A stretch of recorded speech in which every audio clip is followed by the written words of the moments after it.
Start ചെയ്യാലല്ലേ? Yes. വീണ്ടും വരുന്നവനായ നമ്മുടെ കർത്താവായ യേശുക്രിസ്തു നാമത്തിലുള്ള സ്നേഹവന്ദനം പ്രാരംഭമായിട്ട് അറിയിക്കുകയാണ്. ഇപ്രകാരം സ്വർഗത്തിലെ ദൈവത്തിന്റെ വചനവുമായിട്ട് നിങ്ങളുടെ മുമ്പാകെ ആയിരിക്കാൻ സ്വർഗത്തിലെ ദൈവം അനുവദിച്ചു കൊടുക്കുന്നു. നന്ദിയോടെ സ്തുതിക്കുന്നു, സ്തോത്രം ചെയ്യുന്നു. അതുപോലെ തന്നെ ഈ ശുശ്രൂഷ എന്നെ ഫലമേൽപ്പിച്ച മിഷൻ സാഗാസിറ്റിയോടുള്ള നന്ദിയും ഈ തരുണത്തിൽ ഞാൻ അറിയിക്കുകയാണ്. മാത്രമല്ല അതിന്റെ ഭാരവാഹിയോടുള്ള നന്ദിയും ഈ തരുണത്തിൽ ഞാൻ അറിയിക്കുകയാണ്. എനിക്ക് നൽകി തന്നിരിക്കുന്നതായ വിഷയം എന്ന് പറയുന്നത് കൃപാവരങ്ങൾ അല്ലെങ്കിൽ ഗിഫ്റ്റ്സ് ഓഫ് ഹോളി സ്പിരിറ്റ് എന്ന വിഷയമാണ്. ഇതിൽ നിന്നും ഈ വിഷയത്തിൽ നിന്ന് അല്പമായിട്ട് ചിന്തിക്കുവാനായിട്ടാണ് ഞാൻ ആഗ്രഹിക്കുന്നത്. ഈ കൃപാവരത്തിന്റെ ഇൻട്രൊഡക്ഷൻ ആണ് ഇന്നത്തെ ക്ലാസ്സിലൂടെ ഞാൻ പഠിപ്പിക്കുവാനായിട്ട് ഞാൻ ആഗ്രഹിക്കുക. തുടർന്നുള്ള ക്ലാസ്സിൽ നമുക്ക് തുടർന്നുള്ളതായ കാര്യങ്ങൾ നമുക്ക് മനസ്സിലാക്കുവാനായിട്ട് സ്വർഗ്ഗത്തിലെ ദൈവം, വലിയവനായ ദൈവം അനുഗ്രഹിക്കുമാറാകട്ടെ. അപ്പോൾ കൃപാവരങ്ങൾ എന്താണ് കൃപാവരം എന്നുള്ളതായ വിഷയമാണ്. അപ്പോൾ എന്താണ് കൃപാവരങ്ങൾ?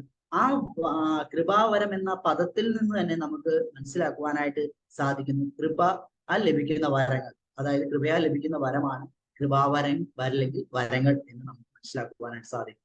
ഇതിന്റെ മൂലഭാഷയിലേക്ക് നാം നോക്കുമ്പോൾ ഗ്രീക്കിൽ കരിഷ്മ എന്ന പദമാണ് ഉപയോഗിച്ചിരിക്കുന്നത്. കരിഷ് എന്ന് പറയുന്നത് ഗ്രേസ് അല്ലെങ്കിൽ കൃപ എന്ന അർത്ഥമാണ് നമുക്ക് മനസ്സിലാക്കുക. അതിൽ നിന്നാണ് കരിഷ്മ എന്ന പദം ഉണ്ടായിരിക്കുന്നത്.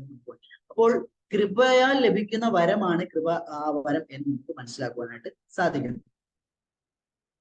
ഈ കൃപാവരം എങ്ങനെയാണ് ലഭിക്കുന്നത് എന്ന് നാം നോക്കുമ്പോൾ, ഒരു വ്യക്തി യേശുവിനെ കർത്താവും രക്ഷിതാവുമായിട്ട് അംഗീകരിക്കുമ്പോൾ പരിശുദ്ധാത്മാവ് എന്ന ആദ്യ ദാനം അവന് ലഭിക്കുന്നു.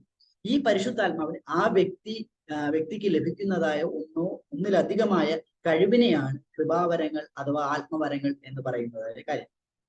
അപ്പോൾ ഈ കൃപാവരം ലഭിക്കണമെങ്കിൽ ഏറ്റവും അടിസ്ഥാനമായ കാര്യം എന്ന് പറഞ്ഞാൽ കർത്താവിനെ രക്ഷിതാവും കർത്താവുമായി സ്വീകരിക്കുമ്പോൾ മാത്രമേ ആ വ്യക്തിക്ക് മിനിമം ഒരു കൃപാവരം എങ്കിലും അവന് ലഭിച്ചിരിക്കും, അല്ലെങ്കിൽ ഒന്നിലധികമോ ഉള്ള കൃപാവരങ്ങൾ ഉണ്ടായിരിക്കും എന്ന് നമുക്ക് മനസ്സിലാക്കുവാനായിട്ട് കഴിയുന്നുണ്ട്.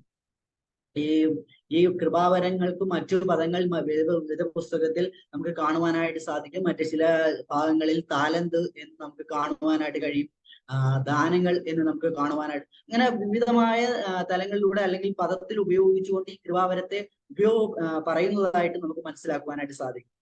ഈ ലോകത്തിൽ നാം നോക്കുമ്പോൾ 3 തരത്തിലുള്ള കഴിവുകൾ, താലന്തുകൾ ഉണ്ട് എന്ന് നമുക്ക് വേണം. ഒന്ന്, നമ്മൾ ജന്മനാൽ ജനിക്കുമ്പോൾ ചില പ്രത്യേകമായ കുട്ടികൾക്ക് ലഭിക്കുന്നതായ അവനെ ഒന്നും പഠിപ്പിക്കേണ്ടതായ കാര്യങ്ങളൊന്നുമില്ല. ആ കുഞ്ഞ് ജനിക്കുമ്പോൾ തന്നെ അല്ലെങ്കിൽ ജനിച്ച് തുടർന്നുള്ള ജീവിതത്തിൽ ആ കുട്ടി തനിയെ ചില കാര്യങ്ങൾ കാണിക്കുക അല്ലെങ്കിൽ ചെയ്യുകയൊക്കെ ചെയ്യും. ഉദാഹരണം പറഞ്ഞു കഴിഞ്ഞാൽ ചില കുട്ടികൾ നല്ല മനോഹരമായിട്ട് പടങ്ങളൊക്കെ വരയ്ക്കുവാനായിട്ട്, ചില കുട്ടികൾ പാട്ട് പാടുവാനായിട്ട്, അവരെ ഒന്നും പഠിപ്പിച്ചിട്ടുള്ളതായ കാര്യം, ആ താലന്ത് അല്ലെങ്കിൽ ആ കഴിവ് ആ കുട്ടിക്ക് ജന്മനാൽ ലഭിക്കുന്നതാണ്. മറ്റ് ഒരു കഴിവ് എന്ന് പറയുന്നത്, ചില ആളുകൾ ഈ ഭൂമിയിലായിരിക്കുമ്പോൾ അവൻ പ്രാക്ടീസിലൂടെ നേടുന്നതായ ചില കഴിവുകൾ എന്ന് നമുക്ക് കാണാം. അവൻ പ്രാക്ടീസിലൂടെ പല കാര്യങ്ങൾ ആർജിച്ചെടുത്ത് അവന്റെ ഡോക്ടറേറ്റ് ആയിട്ട് അല്ലെങ്കിൽ ഒരു അഗ്രഗണ്യനായിട്ട് തീരുന്നതായിട്ട് നമുക്ക് കാണുവാനായിട്ട് സാധിക്കുന്നുണ്ട്. അതിനുദാഹരണമായിട്ട് നാം നോക്കുമ്പോൾ ചിലര് നല്ല ഡ്രൈവിങ്ങിൽ നല്ല എക്സ്പേർട്ട് ആയിരിക്കാം, സ്റ്റഡി ചെയ്യുന്നതാണ് കാണാനായിട്ട് സാധിക്കും. മാത്രമല്ല ചില നല്ല മാജിക്കുകളും കാര്യങ്ങളും ഒക്കെ, അതൊക്കെ പ്രാക്ടീസിലൂടെ നേടുന്നതായ ചില താലന്തുകൾ അല്ലെങ്കിൽ കഴിവുകളാണ് എന്ന് നമുക്ക് മനസ്സിലാക്കുവാനായിട്ട്. എന്നാൽ ഇവിടെ നമുക്ക് കാണുന്നതായി കൃപാവരം എന്ന് പറയുന്നത്, ഒരാൾ രക്ഷിക്കപ്പെടുമ്പോൾ അവന് ലഭിക്കുന്നത് ആ നിമിഷം മുതൽ ലഭിക്കുന്നതായ ചില പ്രത്യേകമായ കഴിവുകളെയാണ് കൃപാവരങ്ങൾ എന്ന് നമുക്ക് കാണുവാനായിട്ട് സാധിക്കുന്നത്.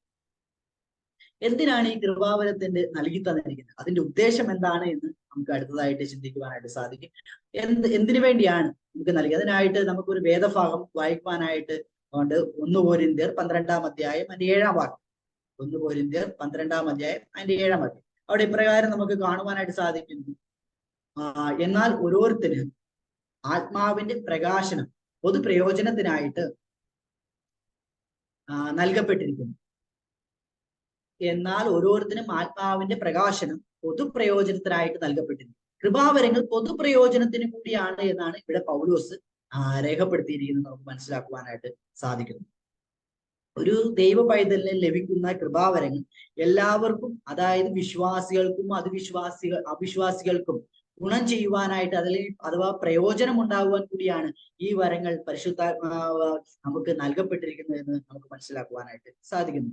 അതാണ് ഇവിടെ ലേഖനകർത്താവ് ഓർമ്മയും പൊതുപ്രയോജനത്തിന് എന്ന് അവിടെ വ്യക്തമായിട്ട് നമുക്ക് കാണുവാനായിട്ട് സാധിക്കും. അപ്പോൾ കൃപാവരങ്ങൾ എന്തിനാണ് നമുക്ക് നൽകി തന്നിരിക്കുന്നത്? പൊതുപ്രയോജനം. അത് വിശ്വാസിയെന്നോ അവിശ്വാസിയെന്നോ ഇല്ല, എല്ലാവർക്കും ഒരുപോലെ ഉപയോഗപ്പെടുത്തേണ്ടതാണ് എന്ന് നമുക്ക് അവിടെ ആ ഭാഗത്തുനിന്ന് നമുക്ക് കാണുവാനായിട്ട് സാധിക്കും. മറ്റൊരു ഭാഗത്ത് എഫേസ്യർക്ക് എഴുതിയ ലേഖനം 4-ാം അധ്യായം അതിന്റെ 13-ാം വാക്യത്തിൽ നമ്മൾ വായിക്കുമ്പോൾ വിശുദ്ധന്മാരുടെ യഥാസ്ഥാനത്തിനായുള്ള ശുശ്രൂഷയുടെ വേലയ്ക്കും ക്രിസ്തുവിന്റെ ശരീരത്തിന്റെ ആത്മീയ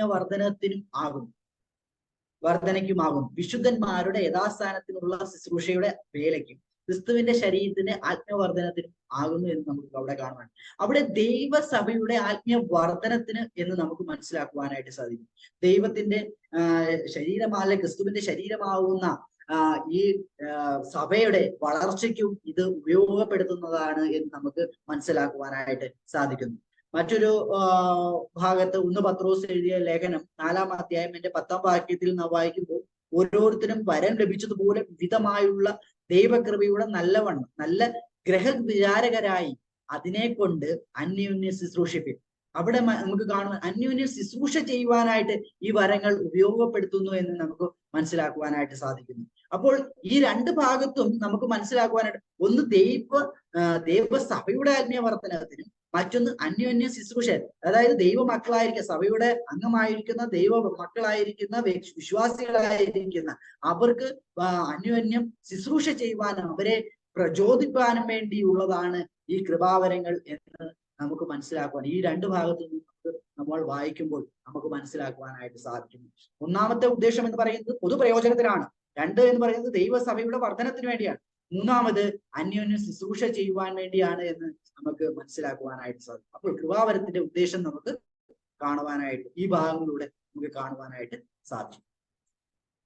അടുത്ത 3-ാമതായിട്ട് നാം ചിന്തിക്കുമ്പോൾ കൃപാവരത്തിന്റെ ഉറവിടം എവിടെ നിന്നാണ് എന്ന് നാം നോക്കുമ്പോൾ 1 കൊരിന്ത്യർ 12-ാം അധ്യായം അതിന്റെ 11-ാം വാക്യത്തിൽ അവിടെ ഇങ്ങനെ എഴുതിയിരിക്കുന്നു: എന്നാൽ ഇത് എല്ലാം പ്രവർത്തിക്കുന്നതും താൻ ഇച്ഛിക്കും പോലെ അവനവന് അതാത് വരം പകുത്തു കൊടുക്കുന്ന ഒരേ ആത്മാവ് തന്നെ. അപ്പോൾ എന്നാൽ ഇതെല്ലാം പ്രവർത്തിക്കുന്നത് താൻ ഇച്ഛിക്കുന്നത് പോലെ അവനവന് അതാത് വരം പകുത്തു കൊടുക്കുന്ന ഒരേ ആത്മാവ് തന്നെ എന്ന് നമുക്ക് അവിടെ കാണാം. അപ്പോൾ ഇത് പകുത്തു കൊടുക്കുന്നത് പരിശുദ്ധാത്മാവാണ് എന്ന് നമുക്ക് മനസ്സിലാക്കുവാനായിട്ട് സാധിക്കുന്നു. 1 കൊരിന്ത്യർ 12-ന്റെ 4 മുതൽ 6 ോട്ടുള്ള വേദഭാഗങ്ങൾ നാം വായിക്കുമ്പോൾ അവിടെ ഇങ്ങനെയാണ് എഴുതിയിരിക്കുന്നത്: എന്നാൽ കൃപാവരങ്ങളിൽ വ്യത്യാസമുണ്ട്, ആത്മാവ് ഒന്ന്, ശുശ്രൂഷകളിൽ വ്യത്യാസമുണ്ട്, കർത്താവ് ഒരുവൻ, വീര്യപ്രവൃത്തികളിൽ വ്യത്യാസമുണ്ട്, എങ്കിലും എല്ലാവരിലും എല്ലാം പ്രവർത്തിക്കുന്ന ദൈവം ഒരുവൻ തന്നെ എന്ന് നമുക്ക് അവിടെ കാണാം. ഇവിടെ ഈ ആത്മവരങ്ങൾ നമുക്ക് നൽകുമ്പോൾ പരിശുദ്ധാത്മാവ് പകുത്തു കൊടുക്കുന്നെങ്കിലും ത്രിയേക ദൈവത്തിന്റെ സാന്നിധ്യം അവിടെ നമുക്ക് കാണുവാനായിട്ട് ഈ കൃപാവരം നൽകുന്നതിലൂടെ നമുക്ക് കാണുവാനായിട്ട് സാധിക്കുന്നുണ്ട്. അവിടെ എല്ലാം കർത്താവിനെയും പിതാവിനെയും പരിശുദ്ധാത്മാവിനെയും നമുക്ക് അവന്റെ സാന്നിധ്യം നമുക്ക് കാണുവാനായിട്ട് കഴിയുന്നുണ്ട് എന്ന് നമുക്ക് മനസ്സിലാക്കുവാനുണ്ട്. ഈ കൃപാവരങ്ങൾ അങ്ങോട്ട് ആ ഭാഗത്ത് തന്നെ നമുക്ക് മറ്റൊരു കാര്യം കൂടെ മനസ്സിലാക്കുവാനായിട്ട് സാധിക്കും. കൃപാവരങ്ങളിൽ വ്യത്യാസമുണ്ട്, എന്നാൽ അവയുടെ ഉദ്ദേശം ഒന്നാണ് എന്ന് ഈ വേദഭാഗം വായിക്കുമ്പോൾ നമുക്ക് മനസ്സിലാക്കുവാനായിട്ട് സാധിക്കുന്നു. അപ്പോൾ ഈ കൃപാവരങ്ങളിൽ നമുക്ക് നൽകി തന്നിരിക്കുക ത്രിയേക ദൈവം നൽകി തരുന്നതായ ആത്മാവ് അതാത് വരം പകുത്തു കൊടുക്കുന്നതായ ഈ വരങ്ങൾ നമുക്ക് നൽകി തന്നിരിക്കുന്ന ഉദ്ദേശം എന്ന ഒരേ ഒരു ഉദ്ദേശത്തോടു കൂടിയാണ് ഇത് നൽകുന്നത്. അവിടെ പല ശുശ്രൂഷകൾക്ക് വ്യത്യാസമുണ്ടാകും, വരങ്ങൾ വ്യത്യാസമുണ്ടായിരിക്കും, അതിലുള്ള എടുക്കുന്നതായ കാര്യങ്ങളൊക്കെ വ്യത്യാസമുണ്ടായിരിക്കും, എന്നാൽ ഉദ്ദേശം ഒന്ന് തന്നെയാണ് എന്ന് ആ ഭാഗത്ത് നമുക്ക് കാണുവാനായിട്ട് സാധിക്കും. അപ്പോൾ ഇന്ന് നാം ചിന്തിക്കുവാനായിട്ട് ഇടയായി തീർന്ന 3 കൂട്ടം കാര്യങ്ങളാണ് കാണുവാനായിട്ട് സാധിച്ചു. ഒന്ന്, എന്താണ് കൃപാവരം എന്നുള്ളതായ എന്താണ് കൃപാവരം എന്നുള്ളതും അതിനെക്കുറിച്ച് നമുക്ക് മനസ്സിലാക്കുവാൻ, ആരാണ് ഈ കൃപാവരം തരുന്നത് എന്ന് നമുക്ക് മനസ്സിലാക്കുവാനായിട്ട്, പിന്നെ അതിന്റെ ഉദ്ദേശം എന്താണ് എന്നുള്ളത് കാര്യങ്ങൾ നമുക്ക് മനസ്സിലാക്കുവാനായിട്ട് ഇടയായി. ഇനിയും ഈ പ്രധാനമായിട്ട് ഈ കൃപാവരങ്ങളെ കുറിച്ച് പറഞ്ഞിരിക്കുന്നതായ വേദഭാഗങ്ങൾ ഏതൊക്കെയാണ് എന്ന് ഞാൻ നിങ്ങളോട് പങ്കുവെക്കാനായിട്ട് ആഗ്രഹിക്കുന്നു. ഇത് തുടർന്നുള്ള നമ്മുടെ പഠനത്തിനും വ്യക്തിപരമായ പഠനത്തിനും ഈ വേദഭാഗം നിങ്ങളെ സഹായിക്കും എന്നുള്ളതിന് യാതൊരു സംശയമില്ല. അപ്പോൾ നമുക്ക് ആ വേദഭാഗം എന്തൊക്കെയാണ് എന്ന് ഞാൻ പറയുവാനായിട്ട് ആഗ്രഹിക്കുന്നത് നോട്ട് ചെയ്യാൻ താല്പര്യമുള്ളവർ നോട്ട് ചെയ്താൽ നിങ്ങൾക്ക് അത് പ്രയോജനമുള്ളതായി തീരും. അപ്പോൾ റോമർക്ക് എഴുതിയ ലേഖനം 12-ാം അധ്യായത്തിൽ നമുക്ക് ചില കാര്യങ്ങൾ അവിടെ കാണുവാനായിട്ട് കഴിയും. 1 കൊരിന്ത്യർ 12-ാം അധ്യായം, എഫേസ്യർക്ക് എഴുതിയ ലേഖനം 4-ാം അധ്യായം, 1 പത്രോസ് ലേഖനം 4-ാം അധ്യായം എന്നീ ഭാഗങ്ങളിലൊക്കെ പ്രധാനമായിട്ടും ഈ കൃപാവരങ്ങളെ കുറിച്ച് നമുക്ക് അവിടെ കാണുവാനായിട്ട് സാധിക്കുന്നു. ഇൻട്രൊഡക്ഷൻ എന്ന നിലയിൽ ഇന്നത്തെ ആദ്യ ക്ലാസ് എന്ന പടിയിൽ ഇത്രയും കാര്യങ്ങളാണ് ഞാൻ ഇന്ന് നിങ്ങളോട് പങ്കുവെക്കാനായിട്ട് ആഗ്രഹിച്ചത്. അപ്പോൾ ഈ 4 അധ്യായങ്ങളിൽ നിന്നും അല്ലെങ്കിൽ 4 ഭാഗത്തു നിന്നുള്ള അധ്യായങ്ങളിൽ നിന്നും നമുക്ക് തുടർന്നുള്ളതായ കാര്യങ്ങൾ നമുക്ക് വരും ദിവസങ്ങളിൽ നമുക്ക് പഠിക്കുവാനും തുടർന്ന് കൂടുതൽ കാര്യങ്ങൾ മനസ്സിലാക്കുവാനും ഇത് നമ്മുടെ ക്രിസ്തീയ ജീവിതത്തിന് ഉതകുവാനും ദൈവം നമ്മെ ഏവരെയും സഹായിക്കുമാറാകട്ടെ. ഈ വചനങ്ങളാൽ ദൈവം നമ്മെ ഏവരെയും സഹായിക്കട്ടെ. ദൈവത്തിന്റെ അതിപരിശുദ്ധമായ നാമം മാത്രം മഹത്വപ്പെടുമാറാകട്ടെ.